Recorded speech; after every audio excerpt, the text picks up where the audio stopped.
in HD music with your news, weather, and traffic. This is Rizzo TV.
So this is what we have now. Tensions are rising high between the United States and North Korea since the nation abroad voiced their threat to strike the west coast of the United States, and later stating their plan to, by the middle of this month, to send a nuclear missile towards Guam.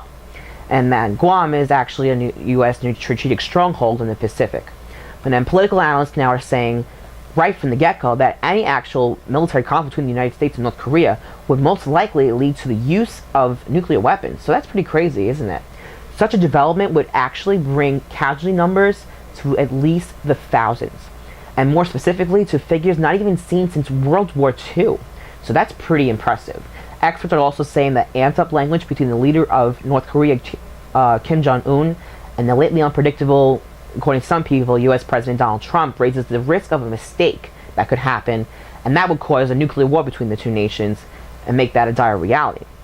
So now, after North Korea announced its plan to attack Guam, leaders in the United Nations strictly passed, with flying colors mind you, strict economic sanctions on North Korea in an attempt to curtail their nuclear threats. However, though North Korea continued to test the two intercontinental missiles that have been structured to carry out a nuclear attack on U.S. soil. So that even was happening even after we issued the economic sanctions. So the alert level on North Korea has now not been raised yet. And no other similar threats are coming from South Korea or other Asian nations, which is really great news. Now, should the United States get into a situation that they need to strike back, American allies will have to be called on by the United Nations and the President to come to our defense, of course. And millions of lives, of course, would be between North Korea and the United States, between both nations and all that mileage, to be in extreme jeopardy and probably no longer existing if this war actually happens. Experts went on to say if such military discourse between the two nations persists, a nuclear war with casualties beyond that of the 1950 to 1953 Korean War could result.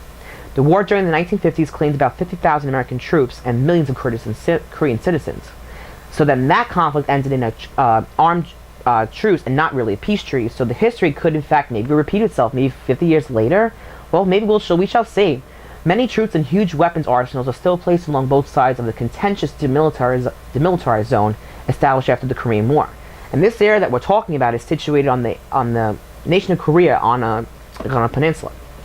So since then, North Korea has acquired scores of nuclear weapons and increased abilities to develop a variety of missiles to carry them out in an attack. The stakes now are even higher, and even more so now. The president plans to fight back if North Korea lays a finger on Guam, and a nuclear counterattack will be absolutely the last resort for the United States. The president even says that negotiations are still on the table, but of course he made it clear talking tough and following through with actions are what get things done. And this was actually, in fact, one of the finest trademarks of the Trump campaign over the last year, leading up into the November 2016 presidential election. So we can only hope and pray that such tense conversation between the two nations and threats from North Korea to really not come to fruition in a full-blown missile explosion of war. And so it's really up to the leaders in power to decide the fate of this uncertain world regarding such a troubling issue that has resurfaced all these years later during the infancy of Trump's presidency.